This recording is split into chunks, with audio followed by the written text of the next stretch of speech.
अस्सलाम वालेकुम। अगर हम सेकेंडरी की केमिस्ट्री के चैप्टर नंबर 3 की बात करें तो उसमें दो ग्रुप के एलिमेंट्स को डिस्कस किया गया है। थर्ड ए के एलिमेंट्स को और फोर्थ ए के एलिमेंट्स को। फोर्थ ए का पहला एलिमेंट कार्बन है, फिर उसके बाद सिलिकॉन है। तो इस लेक्चर में हम लोग कुछ शॉर्ट क्वेश्चंस डिस्कस कर लेते हैं जो कार्बन से रिलेटेड हैं, चैप्टर नंबर 3 सेकेंडरी केमिस्ट्री से। तो पहला शॉर्ट क्वेश्चन जो पूछा जा सकता है वो ये है कि what are the minerals of carbon. Carbon के मिनरल्स कौन कौन सा है। तो इसमें आपने 3 मिनरल्स बताने हैं।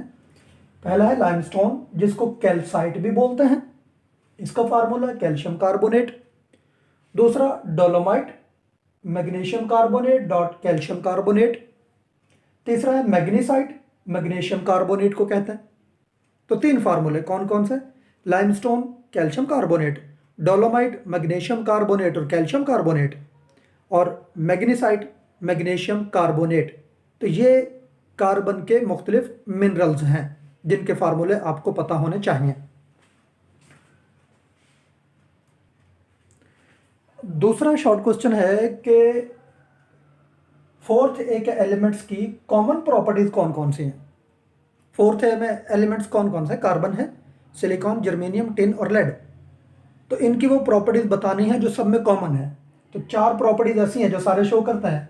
वो क्या है कि ऑल फोर्थ एलिमेंट्स जो है उनकी वैलेंसी 4 है। फोर्थ एलिमेंट जो है MH4 टाइप के हाइड्राइड्स बनाते हैं। यहाँ पे M से मुराद फोर्थ ए का कोई भी मेंबर है, carbon, silicon, germanium, tin, lead, कोई भी। फिर सारे मेंबर्स टेट्राक्लोराइड्स बनाते हैं MCl4 टाइप के, और सारे मेंबर्स फोर्थ ए के वो डाइऑक्साइड्स बनाते हैं MO2 टाइप के। यहाँ पे M से अगेन मुराद तीनों जगह पे मेंबर ऑफ फोर्थ ए है, वो कोई भी हो सकता है। Carbon, silicon, germanium, tin, lead, कोई भी वो लगाते जाएं तो सबके में ये कॉमन प्रॉपर्टीज 4 पाई जाती हैं। तीसरा शॉर्ट क्वेश्चन वो ये है कि give peculiar behaviour of carbon, कि कार्बन की वो प्रॉपर्टीज बयान कर दें जो कि कार्बन में होती हैं लेकिन उसके बाकी मेंबर्स में नहीं होती।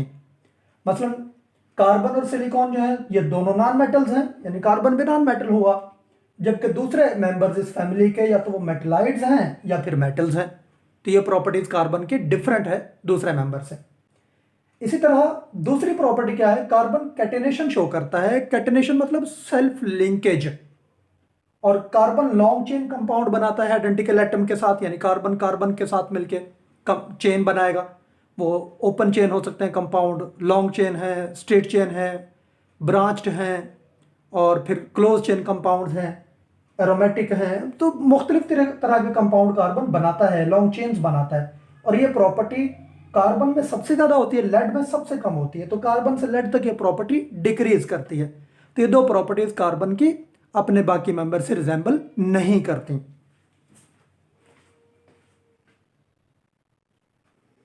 नेक्स्ट शॉर्ट क्वेश्चन जो बोर्ड पेपर्स में काफ़ी आपको मिलेगा कार्बन के हवाले से वो ये है कि कार्बन मोनोऑक्साइड पोलर है जबकि कार्बन डाइऑक्साइड नॉन पोलर है। इसको जस्टिफाई कर दें। तो इसमें आपने इन दोनों कंपाउंड के स्ट्रक्चर बना के देन डिस्कस करना है कि कैसे कोई कंपाउंड पोलर है और कैसे नॉन पोलर है। कार्बन मोनोऑक्साइड की बात अगर हम करें तो इसमें 2 कोवलेंट बॉन्ड है और 1 कोऑर्डिनेट कोवलेंट बॉन्ड है, जिसमें ऑक्सीजन अपना लोन पेयर डोनेट करता है और कार्बन के साथ फिर शेयरिंग होती है। ये कोऑर्डिनेट कोवलेंट बॉन्ड बनता है। इसका डाइपोल मोमेंट 0.12 डी बाई है, जिससे क्या पता चला? स्लाइटली पोलर है। जो एटम इलेक्ट्रॉन का लोन पेयर डोनेट करेगा शेयरिंग के लिए, उसके ऊपर पार्शियल पॉजिटिव चार्ज आता है, और जो एक्सेप्ट करेगा शेयरिंग के लिए कोऑर्डिनेट कोवलेंट बॉन्ड में, उसके ऊपर पार्शियल नेगेटिव चार्ज आता है। तो इसलिए थोड़ी सी पोलैरिटी इसके ऊपर आ जाती है। कार्बन डाइऑक्साइड की बात करें तो इसमें कार्बन के दोनों तरफ ऑक्सीजन ने डबल बॉन्ड बनाया हुआ है। तो ये इसका पार्शियल पॉजिटिव चार्ज इसके ऊपर पार्शियल नेगेटिव चार्ज, ऐसे इस पे पार्शियल पॉजिटिव, इस पे पार्शियल नेगेटिव। तो डाइपोल मोमेंट दोनों का है लेकिन ऑपोजिट डायरेक्शन का है, सेम मैग्नीट्यूड का है। ऑपोजिट डायरेक्शन सेम मैग्नीट्यूड, तो वो दोनों एक दूसरे को कैंसिल कर देते हैं। तो overall dipole moment 0। Linear structure है मॉलिक्यूल का, तो इसलिए ये नॉन पोलर है। तो ये आपने दोनों स्ट्रक्चर बना के लिखने हैं अगर ये क्वेश्चन आपको आ जाता है तो। नेक्स्ट शॉर्ट क्वेश्चन वो ये है कि why is carbon dioxide gas at room temperature while silicon dioxide is solid. दोनों चौथे ग्रुप के मेंबर हैं, CO2 बनेगा तो वो गैस है, SiO2 बना तो वो सॉलिड है, इसकी रीजन बताएं। यहां पे कार्बन डाइऑक्साइड का स्ट्रक्चर पहले ड्रा करते हैं। तो डाइपोल मोमेंट इसका 0, लीनियर मॉलिक्यूल है, ऑक्सीजन पे पार्शियल नेगेटिव चार्ज, इस पे पार्शियल पॉजिटिव चार्ज कार्बन पे, दोनों जो है डाइपोल मोमेंट एक दूसरे को कैंसिल कर देते हैं, इक्वल मैग्नीट्यूड है, अपोजिट डायरेक्शन है, तो डाइपोल मोमेंट 0 आया।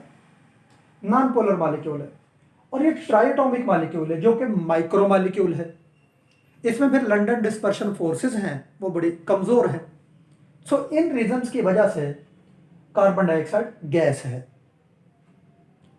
अब हम अगर सिलिकॉन डाइऑक्साइड की बात करें तो उसका स्ट्रक्चर भी ड्रा कर लेते हैं।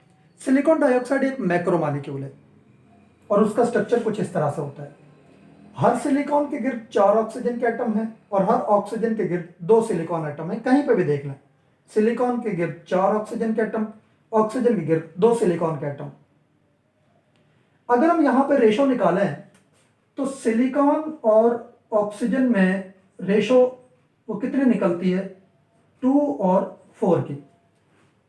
इसको सिंप्लीफाई करें तो रेशो बन गई 1 और 2, 1 और 2। इसलिए हम इसका फार्मूला क्या लिखते हैं, SiO2 लिख देते हैं, जो ये शो करता है कि सिलिकॉन और ऑक्सीजन में रेशो 1 और 2 की है। अब ये 3 डायमेंशनल नेटवर्क है उसका कोवलेंट बॉन्ड्स का और मैक्रोमॉलिक्यूल है, सो इस वजह से ये सॉलिड स्टेट में एग्जिस्ट करता है। SiO2 एक्चुअली इसका इंपेरिकल फार्मूला है, इसका मॉलिक्यूलर फार्मूला नहीं है। वो एग्जैक्ट तादाद को नहीं बता रहा यहां पे। मतलब रेत का एक जर्रा अगर है तो चंक ऑफ सैंड, उसको हम एक मॉलिक्यूल कंसीडर कर रहे होते हैं, उसमें सिलिकॉन के बेशुमार एटम्स हैं, ऑक्सीजन के बेशुमार एटम्स हैं, इन मिलियंस में हैं। तो फिर हमें यह तो पता है कि उसमें रेशो 1 और 2 की है, इसलिए उसका इंपेरिकल फार्मूला SiO2 लिख दिया। लेकिन इसका हरगिज मतलब ये नहीं है कि SiO2 ट्राइएटॉमिक मॉलिक्यूल, ये ट्राइएटॉमिक मॉलिक्यूल नहीं है। तो मैक्रो मॉलिक्यूल होने की वजह से स्ट्रॉन्ग 3 डायमेंशनल नेटवर्क है कोवलेंट बॉन्डिंग का, सो इस वजह से SiO2 ये सॉलिड है रूम टेम्परेचर पे, सॉलिड। तो ये माइक्रो मॉलिक्यूल, ये मैक्रो मॉलिक्यूल। तो अगर आपको क्वेश्चन ये पूछ लिया जाता है उसमें ये स्ट्रक्चर बना के आपने ये आंसर लिखना होगा। तो ये तो कुछ शॉर्ट क्वेश्चन थे जो कार्बन के हवाले से थे, यानी ग्रुप 4 थे, के जो पेपर में आपसे मुख्तलिफ बोर्ड के क्वेश्चंस में पूछे हुए हैं।